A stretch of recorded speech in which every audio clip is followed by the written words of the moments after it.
চলতি ট্রান্সফার উইন্ডোতে ৫৫ মিলিয়ন ইউরোর বিনিময়ে স্প্যানিশ মিডফিল্ডার দানি অলমোকে দলে ভেড়ায় বার্সেলোনা, কিন্তু তাকে দলে টানলেও লা লিগার ফাইন্যান্সিয়াল ফেয়ার প্লে নীতির বেড়াজালে আটকে যায় অর্থ সংকটে ধুঁকতে থাকা বার্সেলোনা। অলমো কবে মাঠে নামতে যাচ্ছে তার নিয়েও ছিল শঙ্কা, তবে অবশেষে ২ ম্যাচ পর সাময়িক সময়ের জন্য তাকে নিবন্ধন করতে পেরেছে বার্সা। আর নতুন দলের হয়ে খেলতে নেমেই বাজিমাত করলেন দানি অলমো।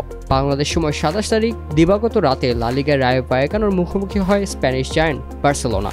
সে ম্যাচে বার্সার হয়ে প্রথম ম্যাচে মাঠে নেমেই ম্যাচ উইনিং গোল করে দলের জন্য গুরুত্বপূর্ণ ৩ পয়েন্ট সংগ্রহ করে দেন তিনি, সাথে লুফে নেন ম্যাচ সেরার পুরস্কারও।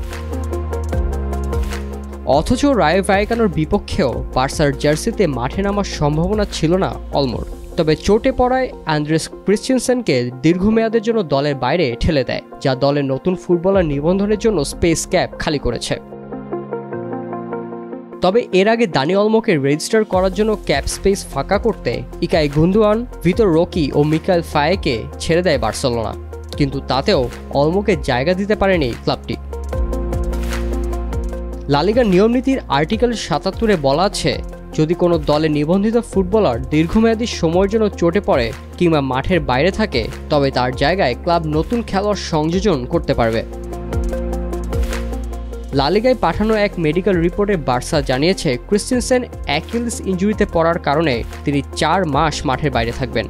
আর আর্টিকেল ৭৭ অনুযায়ী শেষ সময় পর্যন্ত এই ড্যানিশ সেন্টার ব্যাকের বেতনের ৮০% অন্য খেলোয়াড়কে নিবন্ধন করার জন্য ব্যবহার করা যেতে পারে, যার ফলে ক্রিস্টেনসেন মাঠে ফেরার আগ পর্যন্ত দানি অলমোকে সাময়িক সময়ের জন্য নিবন্ধন করতে অনুমতি দিয়েছে লা লিগা কর্তৃপক্ষ।